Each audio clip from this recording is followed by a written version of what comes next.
Hello everyone, welcome to my YouTube channel.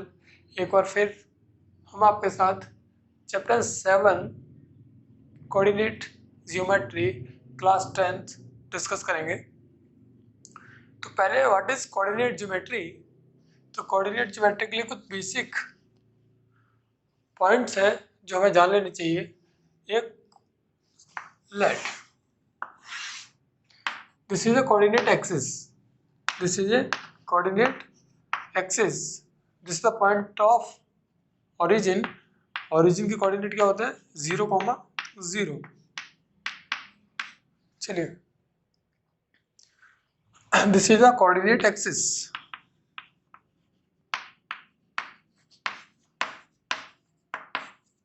चलिए, coordinate axis में ये जो पॉइंट है 0 से ओरिजिन से लेकर राइट हैंड साइड में, that is the x positive, यानी कि जितनी भी एक्स की ऑल पॉसिबल पॉजिटिव वैल्यू होंगी वो यहाँ से आगे की तरफ मूव करेंगी। जितनी नेगेटिव एक्स की वैल्यू होंगी वो ओरिजिन से लेफ्ट हैंड साइड में मूव करेंगी। वाई एक्सिस पे वाई की वैल्यू प्लॉट की जाती है, ओरिजिन से ऊपर की तरफ, ऊपर की साइड पॉजिटिव पॉइंट्स और नीचे की साइड नेगेटिव पॉइंट्स डाल जाते हैं। Let's see, this is point 1 2 3 4 5, also 1 2 3 4 5. This is the -1, this is the -2, this is a -3, this is a -4 and also -5. ऐसे ही -1 -2 -3 -4 माइनस, ये कुछ कोऑर्डिनेट्स होते हैं।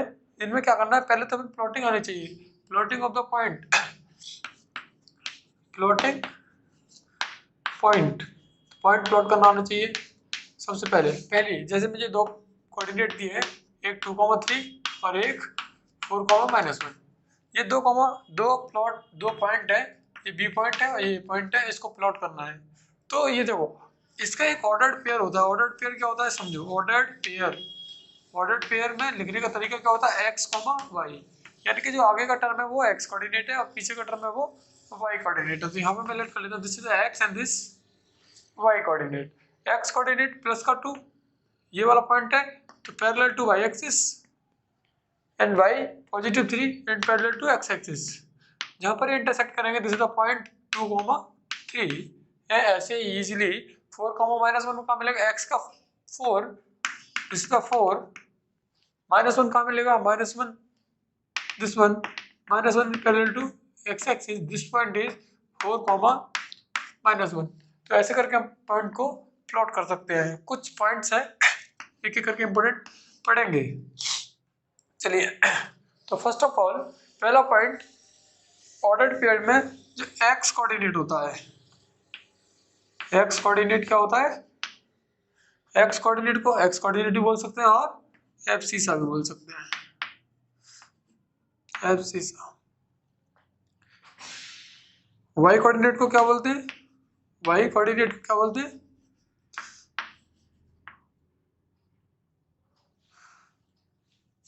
कोऑर्डिनेट, ऑर्डिनेट, कोऑर्डिनेट को ऑर्डिनेट बोलते हैं। अच्छा, 2 पॉइंट हो गए। थर्ड पॉइंट, y कोऑर्डिनेट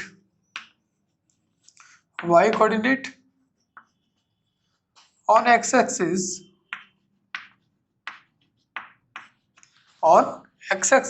क्या होता है, y कोऑर्डिनेट x एक्सिस पे क्या होता है 0, क्या होता है 0। तो अगर मैं पॉइंट लिखूंगा x, 0, this is the x axis पर y का पॉइंट हमेशा क्या होता है 0, x तो मूवेबल होता है यहाँ पर। सिमिलरली x कोऑर्डिनेट क्या होता है यहाँ पे, x कोऑर्डिनेट y एक्सिस पे क्या होगा, ऑन y एक्सिस 0, और इसी का लिख सकते हैं 0, y, यानी कि सिंपल है, x एक्सिस पे y का कोऑर्डिनेट 0 होता है और y एक्सिस पर x का कोऑर्डिनेट क्या होता है 0, सिंपल। आगे देखेंगे डिस्टेंस। पहले इतना पॉइंट रिमेंबर, नोट डाउन करो, उसके बाद मैं आगे आपको जनरली लेके चलता हूँ। Now please note down.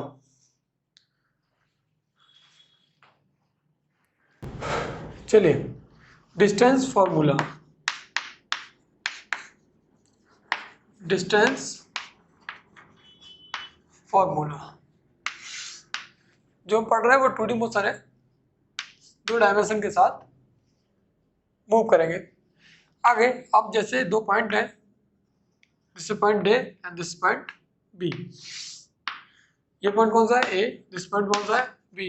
आपको यहाँ कोऑर्डिनेट ऑलरेडी गिवन है x1 और y1। यहाँ पर कौन सा कोऑर्डिनेट है x2, y2। सिंपल। अब मुझे डिस्टेंस बिटवीन ए बी की डिस्टेंस क्या होती है, अंडर रूट के अंदर डिफरेंस ऑफ एब्सिसा माइनस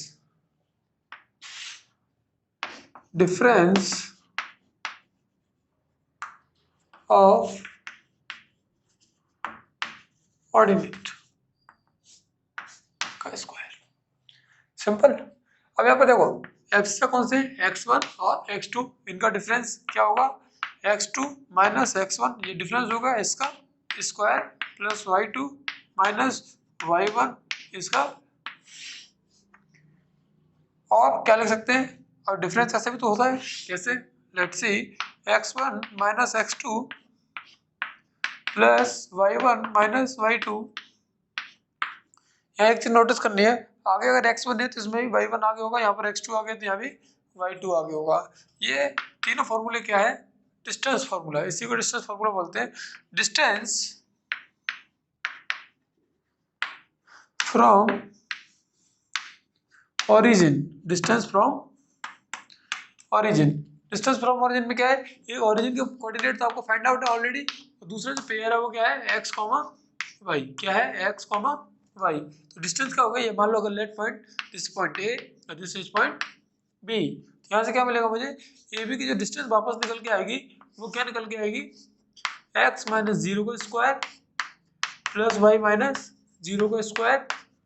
अगले नेक्स्ट स्टेप में क्या मिलेगा मुझे, x माइनस 0 x का स्क्वायर प्लस y का स्क्वायर। तो जो ओरिजिन की डिस्टेंस है वो क्या है मेरे पास, x square plus y square.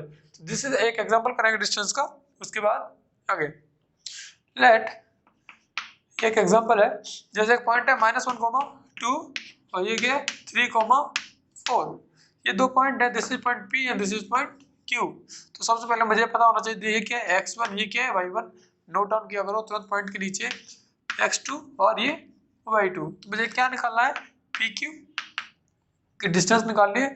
सबसे पहले फॉर्मूले एक राइट डाउन करेंगे, था क्या x2 माइनस x1 का whole square plus y2 minus y1 का होल स्क्वायर। अब यहाँ देखो मैंने लिख रखा है सबके नीचे x2 कौन है, y2 कौन है, x1 कौन है, y1 कौन है। अब x2 कितना है, x2 कितना है 3, x2 की जगह 3 माइनस साइन लगाओ, x1 की जगह कितना है -1। तो जब माइनस है तो ब्रैकेट के अंदर सॉल्व करेंगे, इसका स्क्वायर अंडर रूट के अंदर प्लस साइन आ गया फॉर्मूले में हिसाब से। यस y2 कितना है 4 माइनस y1 कितना है 2। अब देखो 3 माइनस माइनस प्लस, तो 3 प्लस 1 का होल स्क्वायर प्लस 4 में से 2 जाएंगे तो 2 स्क्वायर। आगे 3 1 4, 4 का स्क्वायर 16 प्लस 2 का स्क्वायर 4, तो कितना मिलेगा रूट में 20। अगर मैं इसे सिंपलीफाई करूँ तो क्या मिलेगा 2√5। कुछ नहीं है तो इसे यूनिट लगा देते, पीछे क्या लगाते हैं यूनिट। तो जो मुझे PQ की डिस्टेंस मिली क्या मिली 2√5 यूनिट। तो कुछ इस टाइप से सवाल है जो हम डिस्टेंस फाइंड आउट कर सकते हैं। कुछ इलिस्ट्रेशन करेंगे लास्ट में, पहले कंसेप्चुअल है तो कंसेप्ट को क्लियर करो। डिस्टेंस में क्या होता है, दो पॉइंट से, दो पॉइंट के बीच की निकालनी है मुझे डिस्टेंस। तो पहले दो पॉइंट होंगे, उनमें सबसे पहले मुझे ये पता होना चाहिए कौन x1 है, कौन y1 है, कौन x2 है, कौन y2 है। कैसे भी इसको x2 y2 भी मान सकते हैं, उसके x1 y1 भी मान सकते हैं, ऐसी कोई बात नहीं है, आपका जो मन करे लेट कर सकते हैं। ये कुछ आइडेंटिटीज है, उसको लेकर तो यहाँ से चेक करेंगे। आइडेंटिटी का यूज करने के बाद जो जो बोला गया है वही वही पुट डाउन करेंगे और सिंपली कैलकुलेशन के साथ फाइनली आंसर निकालेंगे। तो ये डिस्टेंस फॉर्मूला है। तो डिस्टेंस फॉर्मूला इससे रिलेटेड लगभग जो एनसीईआरटी की एक्सरसाइज 7.1 इसी कंसेप्ट पे डिपेंड है डिस्टेंस फॉर्मूला से।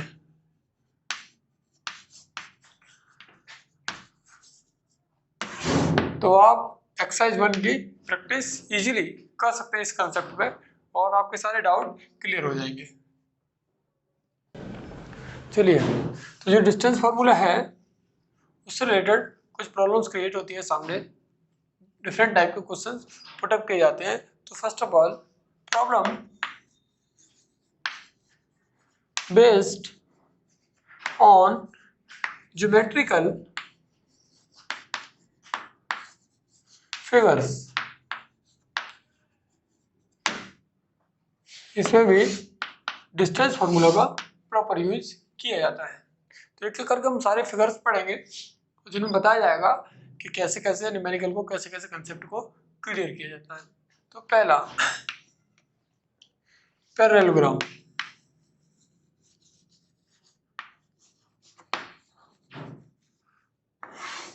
And second parallelogram is like rectangle. यहाँ मैं क्यों लिख रहा हूँ, क्योंकि आपको साथ साथ क्लियर हो जाएगा पैरेललोग्राम क्या होता है, रेक्टेंगल क्या होता है और उन दोनों के बीच में क्या डिफरेंस होता है। पैरेललोग्राम क्या होता है, इसमें कंडीशन होती है कि इनकी जो साइड्स हैं वो आमने सामने की साइड पैरेलल होती है। इसमें क्या होता है, दिस इज पैरेलल ये भी होती है but this is point on intersection is 90 degree, इसमें 90 नहीं होता। तो इसमें क्या condition, let's see A B C and D, तो मैं यहाँ बोल सकता हूँ, यहाँ लिख लेते हैं similarly P Q R S. इसमें क्या है, इसमें बोला जाता है कि ये साइड इसके बराबर और ये साइड इसके बराबर। तो मैं यहाँ से क्या लिख सकता हूँ, A B equal to C D, ये किस में होता है, पैरेललोग्राम में होता है, and A D equal to B C. ये क्या होता है, ये पैरेललोग्राम की कंडीशन है। चलिए यहाँ देखो, दिस इज, अभी हम समझ में आ जाएगा, दिस डायगोनल, यानी कि बोल सकते हैं जो इनके डायगोनल होते हैं, diagonal A C not equal to B D. तो दो साइड आमने सामने के अगर बराबर हैं और मुझे बताना है, तो मैं क्या करूँगा, डायगोनल को चेक करूँगा, अगर बराबर आएंगे तो रेक्टेंगल की कंडीशन आ जाएगी और बराबर नहीं आएंगे तो पैरेललोग्राम के। सिमिलरली मैं यहाँ चेक कर लेता हूँ एक बार, यहाँ पर मुझे क्या मिलने वाला है, ये इसके बराबर होता है, ये भी इसके बराबर होता है। मैंने क्यों दोनों को रखा, इसीलिए रखा ताकि आपको क्लियर समझ में आ जाए। तो P Q equal to R S and P S equal to Q R, लेकिन इसके जो डायगोनल है, इसके जो डायगोनल है वो बराबर होते हैं। तो क्या लिखूंगा, P R equal to Q S, diagonal are equal, जब किसमें क्या था, डायगोनल इक्वल नहीं थे। चलिए नेक्स्ट, इन दोनों को कंपैरिजन समझ में आ गया, आमने सामने की साइड इसमें भी बराबर होती है और रेक्टेंगल में भी बराबर होती है, क्लियर। इसके डायगोनल बराबर नहीं होते हैं, इसके डायगोनल बराबर होते हैं, बस इतना डिफरेंस है दोनों में। पहली लाइन की कंडीशन दोनों में क्या है, सेम, क्लियर। तो कंफ्यूज ना हो। अब इसके बाद एक कंपैरिजन और करते हैं, दिस इज अ रोम्बस, ये क्या है, रोम्बस, और यहाँ पर क्या होगा, स्क्वायर, क्या होगा, स्क्वायर। चलिए रोम्बस की क्या कंडीशन होती है, देखो रोम्बस क्या होता है,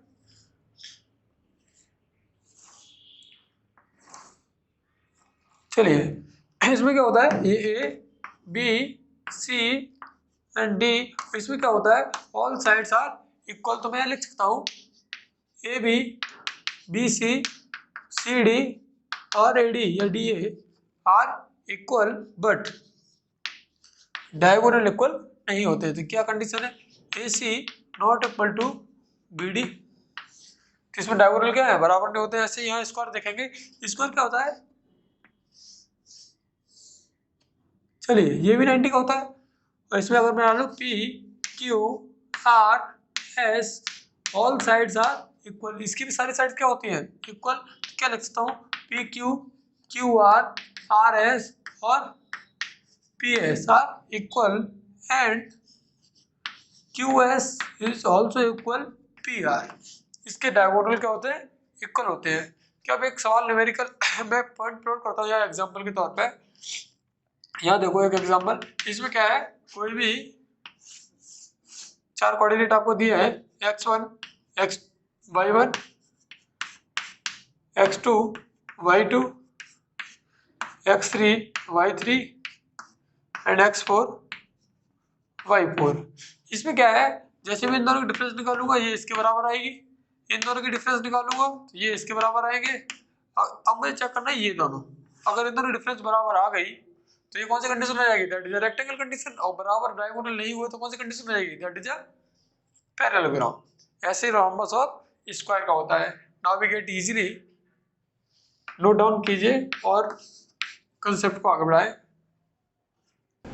चलिए कुछ डायग्राम और है जहां से ये होता है इक्विलेटरल ट्रायंगल।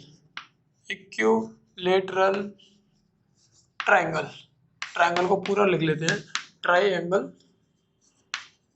चलिए इक्विलेटरल ट्रायंगल में क्या होते हैं? All 3 sides are equal. तो कोई ट्रायंगल अगर ABC दिया हुआ है, यहाँ से अगर मैं AB की डिस्टेंस निकालूं और BC की डिस्टेंस निकालूं और AC की डिस्टेंस निकालूं और तीनों अगर इक्वल है तो मैं बोल सकता हूं it is equilateral triangle. Equilateral triangle. Similarly एक होता है आइसोस्केलेंस, जिसकी कंडीशन सबसे ज्यादा आती है, आइसोस्केलेंस। सेकंड, इसमें क्या होता है, any 2 sides are equal on triangles ABC। इसमें क्या होगा, AB is equal to AC but not equal to BC। यहाँ तो मुझे पता लगेगा, अगर मैं डिस्टेंस निकालूंगा तो इन दोनों की डिस्टेंस क्या करेंगे? बराबर। कुछ सवाल इस पे भी आएंगे। Last scalene triangle. Scalene triangle, scalene triangle क्या होता है? स्केलेंस ट्रायंगल क्या होता है? इसमें ऑल 3 साइड्स आर डिफरेंट। सारी 3 साइड्स क्या होती है? डिफरेंट। जैसे मान लो ABC, तो यहाँ क्या बोल सकते हैं? AB not equal to BC और नॉट इक्वल टू AC। इस टाइप के जो ट्रायंगल्स होते हैं उन्हें क्या बोलते हैं? Scalene triangle. तो ये ऑल 3 ट्रायंगल, वहीं पे न्यूमेरिकल आते हैं डिस्टेंस फार्मूला बेस्ड, कि आपको सारे कोऑर्डिनेट आपको पुट डाउन है, आपको डिस्टेंस साइड की मेजर कर करके आपको बताना है कि ये किस टाइप का ट्रायंगल है या किस टाइप का क्वाड्रिलेटरल है, जो आपकी प्रॉपर्टी के बेस पे बता सकते हैं। Last, right triangle. Right triangle क्या होता है? इसमें ऑल 3 साइड्स गिवन है, ABC, ये राइट ट्रायंगल है। तो यहाँ मैं बोल सकता हूँ बाय यूजिंग, सबसे पहले क्या करते हैं, first of all 3 sides are find out. पहले इन तीनों साइडों की, पहले आप इन तीनों साइडों को फाइंड आउट करोगे, उसके बाद by using Pythagoras theorem, by using Pythagoras theorem. क्या होती है? 90 का आगे क्या होता है? Hypotenuse. Now we get AC square is equal to BC square plus AB square. अगर ये कंडीशन फॉलो करता है that is a right triangle. Simple. चलिए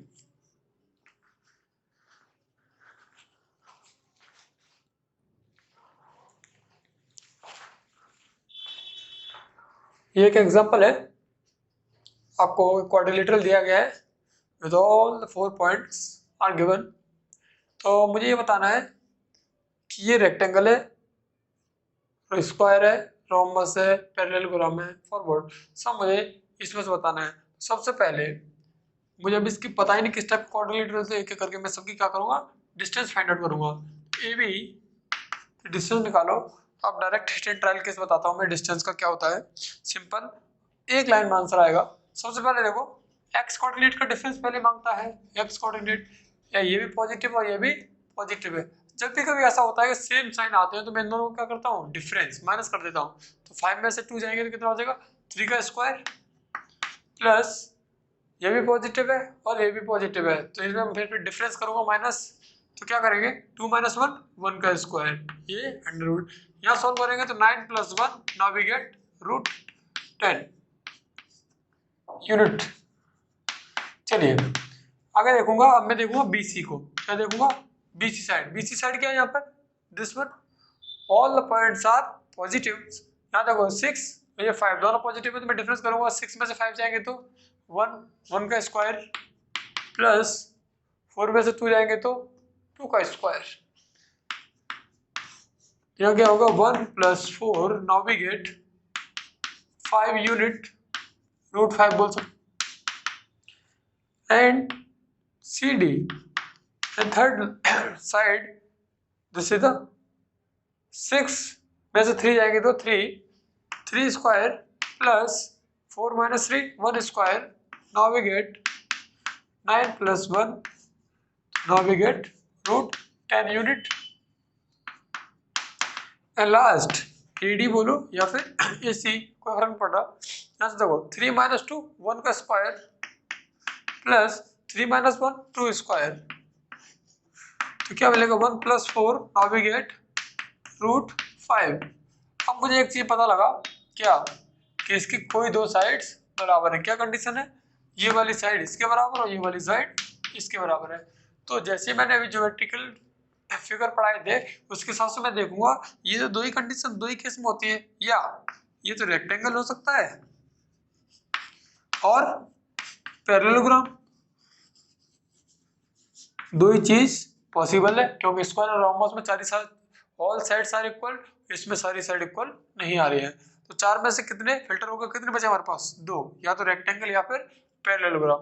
इनको डिफरेंस निकालने के लिए क्या करते हैं, डायगोनली चेक करते हैं। अब इनके डायगोनल कौन कौन से हैं, AC और BD। अगर रेक्टेंगल होगा तो क्या आएगा, AC equal to BD, AC equal to BD। अगर नहीं आया तो क्या होगा, पैरेललोग्राम।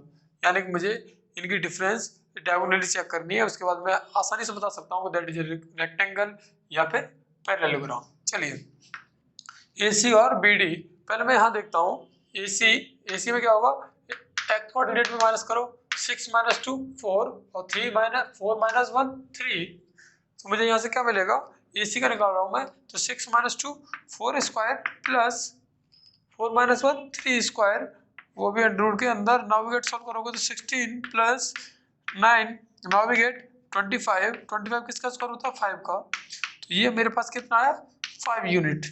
सिमिलरली मैं किसका निकालूंगा, BD का, किसका निकालूंगा BD का। BD कितना होता है, ये देखो ये 3 है ये 5 है, 5 में से 3 जाएगा 2, 3 में से 2 जाएगा 1। यहाँ आप देखो BD कितना आएगा, 3 में से 5 में से 3 जाएगा 2 का स्क्वायर प्लस 3 में से 2 जाएगा 1 का स्क्वायर।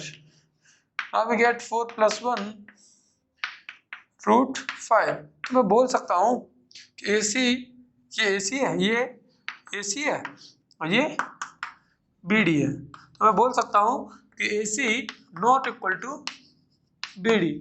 ये कंडीशन किसकी है, पैरेललोग्राम की। तो बोल सकता हूँ कि quadrilateral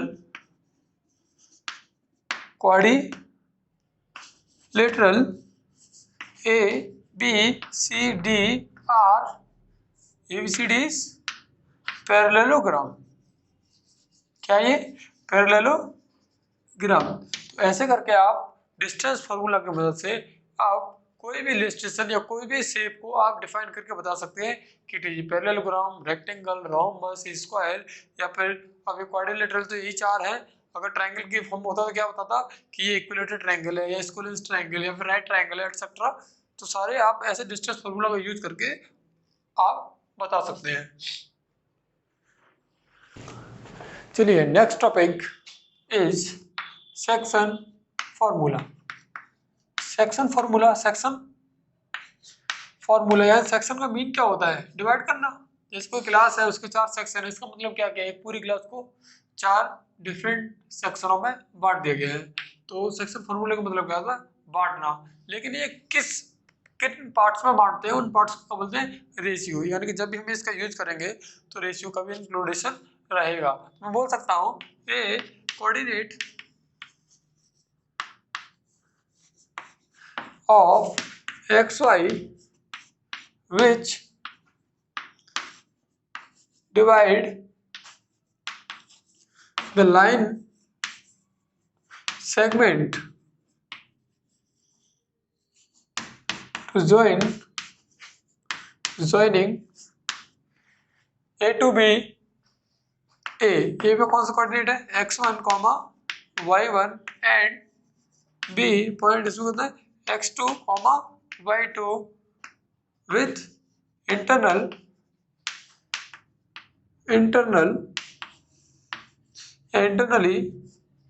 ratio m1 ratio m2 r। तो क्या कंडीशन है यहाँ देखो कि ये मान लो मुझे दो पॉइंट गिवन है, दिस इज पॉइंट ए और this is the point B. इसके कोऑर्डिनेट आपको गिवन है ऑलरेडी x1, y1 और x2, y2। Have no doubt.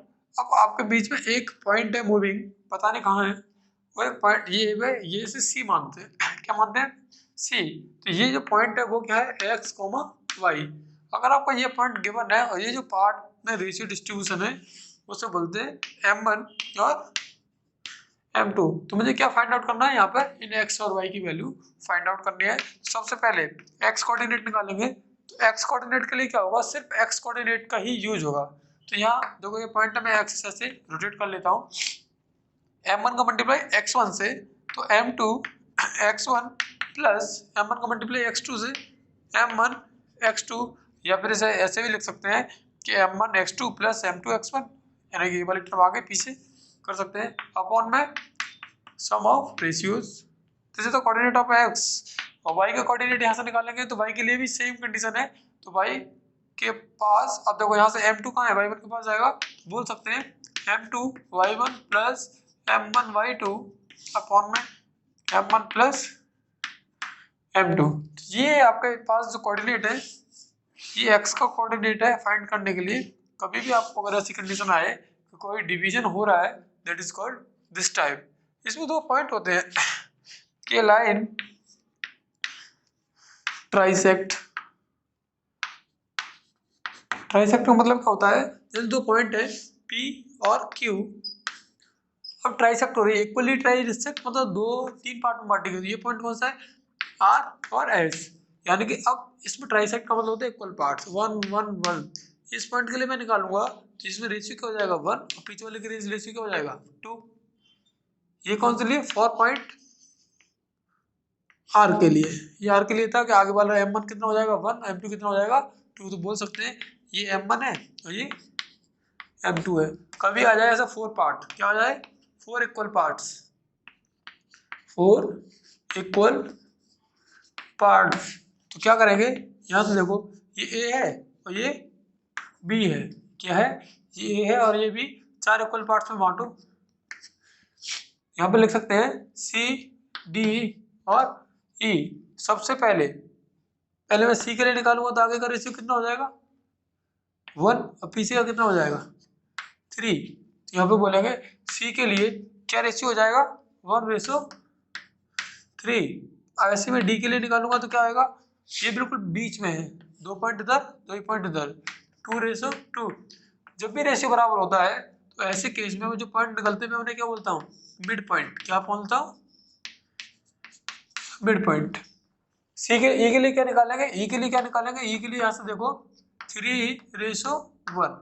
तो इसमें क्या है जब ट्राइसेक्ट या 4 इक्वल पार्ट्स होंगे तो उसमें आपको रेशियो फाइंड आउट नहीं होगा, आपको कुछ इस कंडीशन के हिसाब से खुद ही फाइनली फाइंड आउट करना पड़ेगा। एग्जाम्पल, जैसे कोई पॉइंट है, ये पॉइंट है 1,2 और 2,-1। आपको ये पॉइंट डिवाइड करना है 2:3 में। तो सबसे पहले सिंपली पता है x1 y1 x2 और y2, यही। इसमें क्या है ये पॉइंट आपके पास x, y का आपको इस रेशियो में निकालना है, तो क्या करेंगे, एक्स फॉर्मूला आपको याद है क्या है, m1x2 प्लस m2x1 अपॉन में m1 प्लस m2।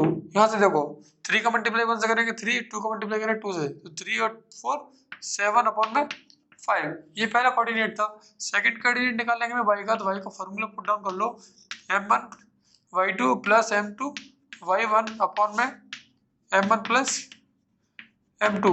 और y के लिए भी मैं चेक करूंगा, तो y कोऑर्डिनेट मल्टीप्लाई करूंगा, 3 2 से 6 4 यानी कि -2 आएगा, 2 इंटू -1 तो -2, तो 6 में से -2 जाएंगे तो 4 अपॉन में टोटल कितना 5।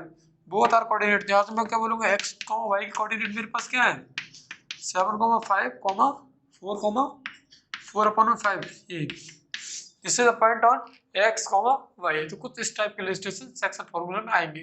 कुछ पार्ट्स देखो, चलिए ये इस टाइप से सेक्शन फॉर्मूला यानी कि आपकी एनसीईआरटी की एक्सरसाइज नंबर 2 यहाँ पर कंप्लीट होती है। कुछ पॉइंट्स रह गए हैं 1-2, मैं अभी नेक्स्ट, तब तक नोट डाउन कीजिए। नेक्स्ट सेक्शन फॉर्मूला से रिलेटेड है मिड पॉइंट। एक पॉइंट होता है मिड पॉइंट।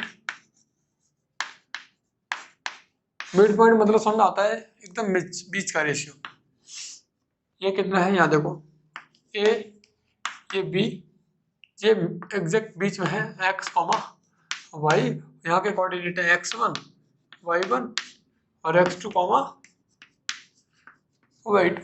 मुझे क्या फाइंड आउट करना है, देखो एग्जैक्ट बीच में तो रेशियो क्या रहेगा, 1 1 मानो, 2 2 मानो, 3 3, यानी दोनों तरफ इक्वल रहेगा, तो कोई भी आप मान सकते हैं। यहाँ से सॉल्व आउट करेंगे तो x की वैल्यू मुझे भी सेक्शन फॉर्मूला के थ्रू क्या मिलने वाली थी कि 1 को मल्टीप्लाई x1 से करो तो 1 into x1 plus 1 into x2 upon में 1 प्लस 1। यहाँ से क्या सॉल्व होकर मिलेगा, x1 अपॉन में x2। Now we get 2। तो x का जो मिड पॉइंट फॉर्मूला आएगा वो क्या आएगा, x1 प्लस x2 अपॉन में 2। सिमिलरली y का भी ऐसे निकालोगे तो क्या आएगा, y1 प्लस y2 अपॉन में 2। This is a mid point formula. और मिड पॉइंट को फार्मूला का यूज कहाँ करेंगे, देखो एक इलस्ट्रेशन ले लेता हूँ। यहाँ से 2,3 और 6,5 ये दो पॉइंट है और मुझे इनका मिड पॉइंट चाहिए। ये पॉइंट है, ये बी पॉइंट है। मिड पॉइंट मतलब एग्जैक्ट बीच का कोऑर्डिनेट कौन सा होगा, तो एक्स एक्स की कोऑर्डिनेट को ऐड करो, कितना होगा 2 और 6 8 8 का अब आधा भी तो करना है क्योंकि अपन में क्या है 2, आधा करोगे तो कितना आएगा 4। अब पीछे को ऐड करो 3 और 5 कितना होता है, 3 और 5 कितना होता है 8, 8 का आधा करोगे तो 4। ये मिड पॉइंट आएंगे, मिड पॉइंट यहाँ पे मिड पॉइंट कोऑर्डिनेट क्या होगा, यहाँ पे मिड पॉइंट कोऑर्डिनेट क्या होगा यहाँ पे 4,4। तो कुछ इस टाइप से आप मिड पॉइंट निकाल सकते हैं। एक वर्ड आता है यहाँ पर सेंट्रोइड का, किसका आता है सेंट्रोइड। सेंट्रोइड हमेशा किसका होता है, ट्रायंगल का। ट्रायंगल का वो पार्ट जो कहाँ मिलता है, एग्जैक्ट सेंटर पे, उसे बोलते हैं सेंट्रोइड। तो जो 3 पार्ट है इसका भी फॉर्मूला लिखेंगे, x1 y1 x2 y1 x2 y2 x3 y3। Centre पे क्या है x y z, sorry x y, sorry 2 ही पॉइंट है x, y। यहाँ से मुझे क्या मिलने वाला है, ये ट्रायंगल कौन सा है a b और c। यहाँ से क्या मिलेगा, x की वैल्यू मुझे क्या मिलेगी, all sum of all coordinates of axis, x axis upon में 3 और y कोऑर्डिनेट यहाँ से क्या मिलेंगे y1 प्लस y2 अपॉन में 3। क्लियर, ये आपको फॉर्मूला, यहाँ पे आपका सेक्शन फॉर्मूला कंप्लीट होता है। And finally last topic, area of triangle triangle. जैसे लेट करते हैं कोई एक ट्रायंगल मेरे पास, ऐसे कोई 3 पॉइंट है, मुझे इनका एरिया फाइंड आउट करना है। ये ट्रायंगल ए बी सी, इसके कोऑर्डिनेट है x1 y1 x2 y2 और x3 y3। Find the area of triangle ABC. तो यहाँ पे क्या करेंगे, area of triangle A B C equal to क्या करना है 1/2 बड़ा वाला ब्रैकेट x1, x कोऑर्डिनेट को हमेशा आगे रखेंगे तो y को क्या रेशियो चल जाएगा y2 minus y3 plus x2 y3 minus y1 plus x3 y1 minus y2. This is formula of area of triangles.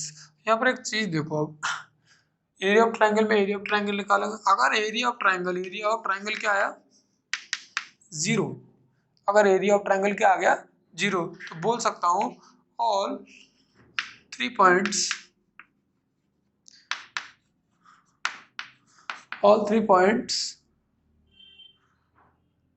lie on same line.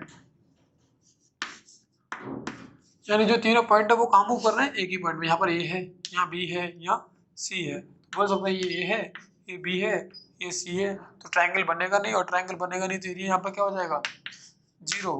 या अगर यही कोलिनियर की कंडीशन में डिस्टेंस फॉर्मूला के थ्रू भी फाइंड आउट कर सकता हूँ. उसमें क्या करना है, बीसी की डिस्टेंस निकालो प्लस AB की डिस्टेंस निकालो.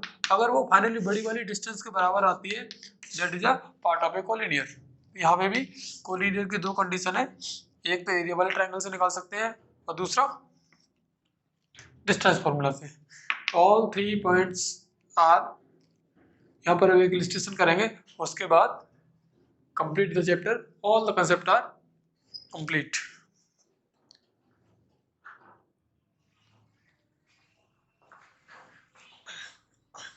एक इलस्ट्रेशन है, find the area of triangle ABC.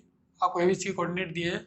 सबसे पहले मैं लिख लेता हूँ कि जो ये कोऑर्डिनेट है वो क्या है, x1 y1 x2 y2 और x3 y3. Simple.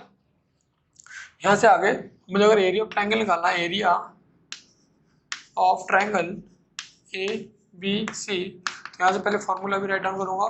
x1 y2 minus y3 plus x2 y3 minus y1 plus x3 y1 minus y2.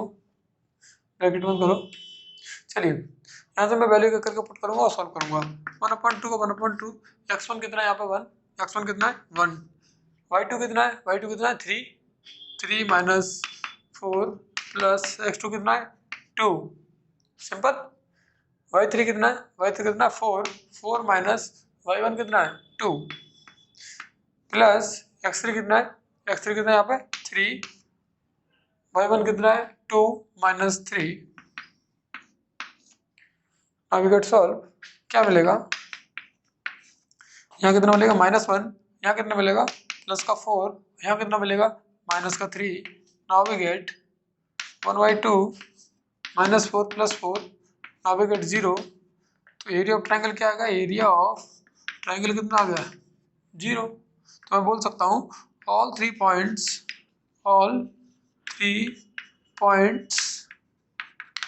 A, B एंड C आर कोलिनियर. ये सारे पॉइंट क्या है कोलिनियर. इनका एरिया कितना आया 0. कुछ इस टाइप के सवाल आएंगे एरिया भी. अगर 0 नहीं आएगा तो कोई एरिया आएगा, और एरिया इज ऑलवेज पॉजिटिव. तभी कभी भी एरिया आए तो area of triangle is always positive. अगर नेगेटिव आएगा तब भी आप समझ लेना कि आपको लेना ऐसे ही था, आपने ऐसे उल्टी साइकिल चलाई है इसलिए नेगेटिव साइन आया है, तो उसे पॉजिटिव करेंगे. यानी एरिया ऑफ ट्रायंगल हमेशा क्या आता है मॉड के बीच में. Mod of area of triangle क्या होता है मॉड. ऑलवेज पॉजिटिव वैल्यू देता है. ये chapter number 7 complete. Theoretical portion complete हुआ है. रिवीजन के लिए नेक्स्ट वीडियो एग्जाम के टाइम पे मिलेगा आपको. तो complete practice with NCERT and all other additional books आप यूज कर सकते हैं. तो आज कोऑर्डिनेट ज्योमेट्री की कंप्लीट थ्योरेटिकल पोर्शन कंप्लीट होता है. Thank you for watching.